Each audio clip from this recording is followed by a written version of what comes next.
Hello again. Thanks for joining me. I'm still in Corinthians. We're looking at the little word if. This one's taken from 1 Corinthians 9, verse 11. Paul's talking. If we have sown unto you spiritual things, it's no great thing if you feed us with carnal things.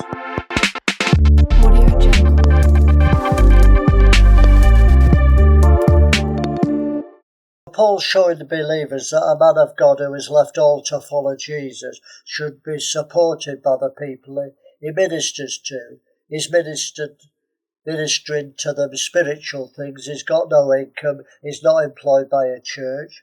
And so the people he ministers to should support him financially and with materials in any way they think.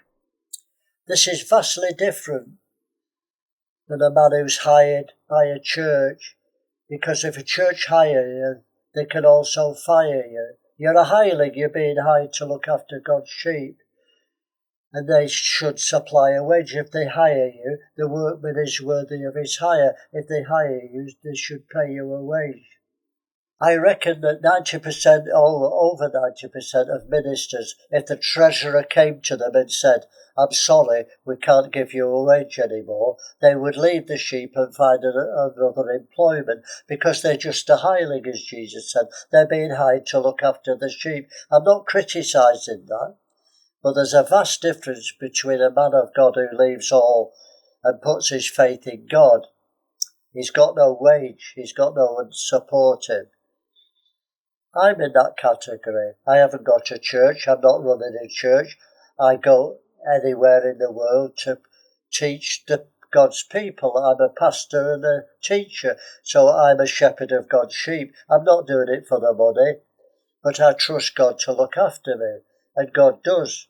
Let me give you a testimony. A friend of mine, a minister, he was in a church and they had a split, and many of them left. And the treasurer came to my friend and said, I'm sorry, we can't provide a wage for you anymore.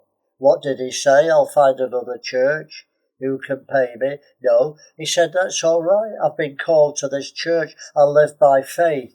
And they didn't pay him a wage for years. And he lived by faith. And God provided money. In fact, he was given a house, a bungalow, absolutely free of charge. God's no man's debtor. If you work for God, he will pay you. If you work for the church, they should pay you. It depends who you work for. So I'm not criticising people who work for the church. I'm saying there's a vast difference between somebody who leaves all and follows Christ and lives by faith. They should be supported by the people they minister to. Something for you to chew over and think about this week. Busy man. Going now. See you for the next if. Have a wonderful week. God bless you.